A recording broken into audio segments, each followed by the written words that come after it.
In this video, we will learn how to graph a line in the plane. First of all, the general equation of a line is of this form: ax plus by equals c. And we request that a and b cannot be zero simultaneously.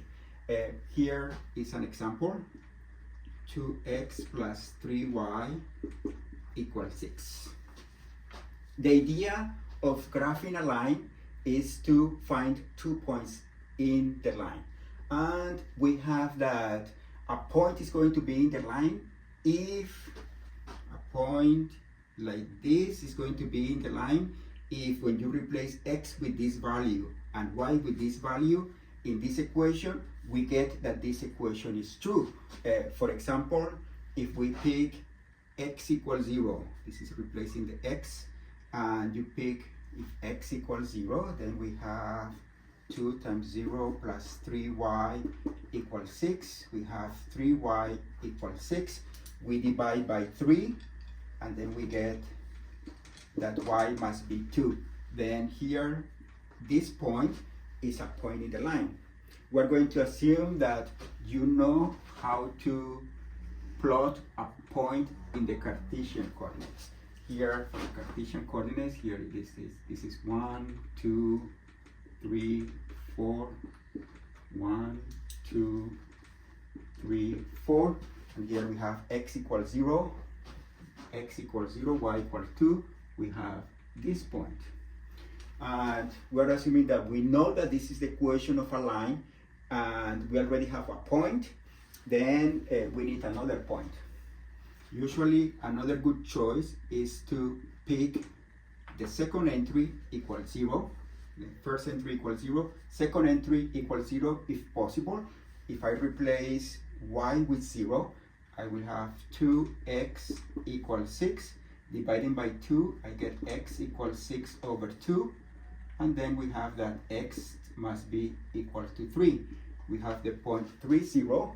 We plot this point in the Cartesian coordinates. 1, 2, 3, x equals 3, y equals 0 is this point. And then we have this line. In this case, replacing x equals 0 give us a point, and when that happens, this point is called the y-intercept. The reason for this is that when you think about this point in the Cartesian coordinates, this is the intersection of the line with the y-axis. And when you replace y equals 0, and you get a point in the line, then this point is called the x-intercept. And the reason is because this point is the intersection of the line with the x-axis. Okay, then the idea of how to graph a line in the plane is to try to find 2 points that satisfies the equation. Let's do another example. If our line is of the form 2x equals 6, a good observation is that if we try to make x equal 0, this doesn't fit the equation. This is not going to solve the equation for any value of y. Then in this case, it doesn't make sense to have x equals 0. Then this equation is not going to have a y-intercept. But when we think about this equation is telling us that if we divide by 2, we get x equals 6 divided by 2, which is equal to 3. It's saying that x must be equal to 3. What it means is that in this case, the value of y does not have any impact in the equation. That means that y can take any value. Then, as long as you pick x equal 3, y can be any number. Y can be equal 0. As long as you take x equal 3, y can be any number that you can think of. Let's say 2. Then we have created 2 points that satisfies the equation. Here we have 3, 0. is this one, and 3, 2 is this one. Then in this case, the equation is going to look like this.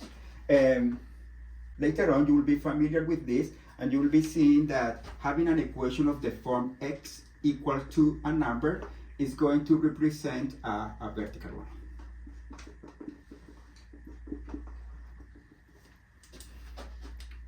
The other example that is similar is to have an equation of the form 3y equals 12. In this case, if you divide by 3, this equation is equivalent to having 12 divided by 3, y equals 4. And when you have y equals 4, the x is not there. It means that x has not impact in the equation, and then x can take any value. Then you are looking for a pair that is there. The y must be equal 4, and you can take x equals 0, or you can take x equal -2. As long as the y satisfies this equation, x can be any number. When you think about these 2 points, 0, 4 is here, and -2, 4 is here. Then you have these two points, and then this is the graph of this equation.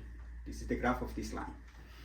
The last example that I would like to show you is something of this form. 2x minus 3y equals 0. Notice that a good choice is always to try to see if x equals 0 works. And if we replace x with 0, then we will be getting 2 times 0 minus 3y equals 0. That means that -3y must be 0. Dividing by -3, we get that y is 0 over -3, which is 0. That means that the point 0, 0 is a point in the line. Here we have that this is a point in the line. And an observation is that if we decide to find another point by making y equal 0, we end up with the same point. Then we need to look for another value of x. You got the freedom to pick any other value for x. Let's say that you pick x equal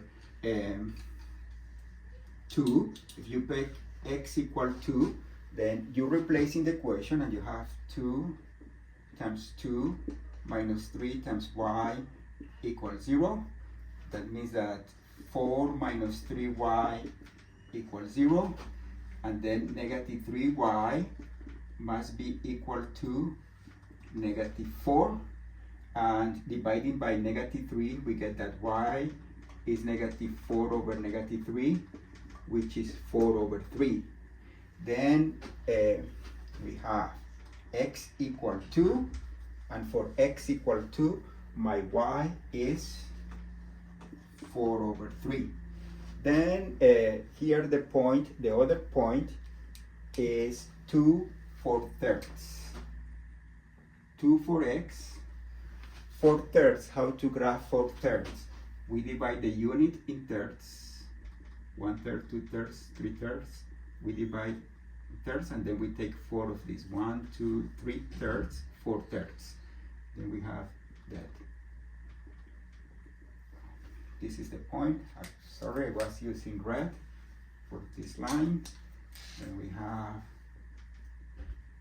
this is the point 2 4/3, and this is the point 0, 0. These were the 2 points that were in the line. And then we have that this is the graph of this line. Okay, this is it for this video.